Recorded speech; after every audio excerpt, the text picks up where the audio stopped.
ബാക്കിയായ ചോറ് കൊണ്ട് എളുപ്പത്തിൽ ഉണ്ടാക്കാൻ കഴിയുന്ന അടിപൊളിയായിട്ടുള്ള പൊരിച്ച പത്തിരിന്റെ റെസിപ്പിയാണ് ഇന്നത്തെ വീഡിയോയിലൂടെ ഷെയർ ചെയ്യുന്നത്. അപ്പോൾ നമുക്കിത് എങ്ങനെ ഉണ്ടാക്കുന്നതെന്ന് നോക്കാം. ഇതിനായിട്ട് നമ്മൾ 1 കപ്പ് ചോറ് മിക്സിന്റെ ജാറിലേക്ക് ഇട്ട് കൊടുക്കാം. ചോറ് നിങ്ങൾക്ക് പുതിയതോ പഴയതോ ഏത് വേണമെങ്കിലും എടുക്കാം കേട്ടോ. ഇനി നമുക്കിതിന്റെ കൂടെ തന്നെ 1 കപ്പ് അരിപ്പൊടി കൂടി ചേർത്ത് കൊടുക്കാം. എന്നിട്ട് ആവശ്യത്തിനുള്ള ഉപ്പിട്ട് കൊടുക്കാം.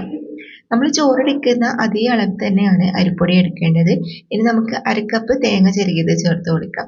പിന്നെ ഇതാ ഞാൻ 1 ടേബിൾ സ്പൂൺ ജീരകം ചേർത്ത് കൊടുക്കുന്നുണ്ട്. എന്നിട്ട് നമുക്ക് കുറച്ച് ഉള്ളി ഇതേപോലെ ചെറിയ കഷ്ണങ്ങളാക്കിയിട്ട് ഇട്ട് കൊടുക്കാം. ഇനി ഇത് 1-2 പ്രാവശ്യം നമുക്ക് കറക്കിയെടുക്കാം. 1-2 പ്രാവശ്യം നമ്മൾ കറക്കിയെടുത്ത് കഴിയുമ്പോൾ ഇതുപോലെ നമുക്ക് കുഴച്ചെടുത്ത പോലത്തെ മാവ് റെഡി ആയിട്ട് കിട്ടും. വെള്ളമൊന്നും ചേർക്കേണ്ട ആവശ്യമൊന്നുമില്ല. എന്നാലും ചിലപ്പോൾ നിങ്ങൾ അരക്കുന്ന സമയത്ത് ഇതുപോലെ കിട്ടുന്നില്ലെങ്കിൽ മാത്രം നിങ്ങൾ കുറച്ച് വെള്ളം ഒഴിച്ചു കൊടുക്കട്ടോ. വെള്ളം കൂടി പോകരുത്. ഇതുപോലെ റെഡിയാക്കിയതിന് ശേഷം നമ്മൾ പാത്രത്തിലേക്ക് മാറ്റിയിട്ട് ഒന്ന് കുഴച്ചെടുക്കാം. അപ്പോൾ ഇതുപോലെ നമുക്ക് കുഴച്ചെടുത്ത പോലത്തെ മാവ് റെഡി ആയിട്ട് കിട്ടും. ഇനി നമ്മൾ കൗണ്ടർ ടോപ്പിൽ കുറച്ച് അരിപ്പൊടി ഇട്ടിട്ട് ഇത് നമുക്ക് പരത്തിയെടുക്കാം. കുറച്ച് കട്ടിക്കുള്ള മാവ് പരത്തിയെടുക്കണേ.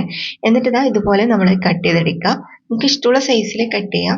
അപ്പം ഞാനിതാ പുട്ടുമേക്കറിൻ്റെ ആ ഒരു മൂടി വെച്ചിട്ടാണ് കേട്ടോ കട്ട് ചെയ്യുന്നത്. എന്നിട്ട് ബാക്കി വരുന്ന ബാലൻസ് വെച്ചിട്ട് പിന്നെയും നമുക്ക് പരത്തിയിട്ട് ഉണ്ടാക്കാൻ പറ്റും. അപ്പോൾ എല്ലാ മാവും നമ്മൾ ഇതുപോലെ കട്ട് ചെയ്തെടുത്തതിന് ശേഷം നമുക്കിനി ഫ്രൈ ചെയ്യാൻ വേണ്ടിയിട്ട് തുടങ്ങാം. ആദ്യം തന്നെ നമ്മൾ ഓയിൽ നല്ലപോലെ ചൂടാക്കിയതിന് ശേഷം നമുക്ക് മാവ് ഇതിലേക്ക് ഇട്ട് കൊടുക്കാം. ഇത് കുറച്ച് സമയം കഴിയുമ്പോൾ ഇതുപോലെ ചെറുതായിട്ട് പൊന്തി വരാൻ തുടങ്ങും. ആ സമയത്ത് നമുക്ക് മറിച്ചിട്ട് കൊടുത്തിട്ട് മറ്റേ സൈഡും കൂടി ഫ്രൈ ആക്കിയിട്ട് എടുക്കാം. അപ്പോൾ ഇതാ നമ്മുടെ അടിപൊളിയായിട്ടുള്ള പൊരിച്ച പത്തില് റെഡി ആയിട്ടുണ്ട്. നല്ല സിമ്പിളായിട്ട് എല്ലാവർക്കും ഈസി ആയിട്ട് ഉണ്ടാക്കാൻ പറ്റുന്ന ഒരു റെസിപ്പിയാണ്. അപ്പോൾ എല്ലാവരും ട്രൈ ചെയ്തിട്ട് ഫീഡ്ബാക്ക് അറിയിക്കുക. ഇന്നത്തെ വീഡിയോ നിങ്ങൾക്ക് എല്ലാവർക്കും ഇഷ്ടമായിട്ടുണ്ടാവും എന്ന് വിചാരിക്കുന്നു. വീഡിയോ ഇഷ്ടമായാൽ മറക്കാതെ ലൈക്കും ഷെയറും കമൻറ്റും ചെയ്യണേ.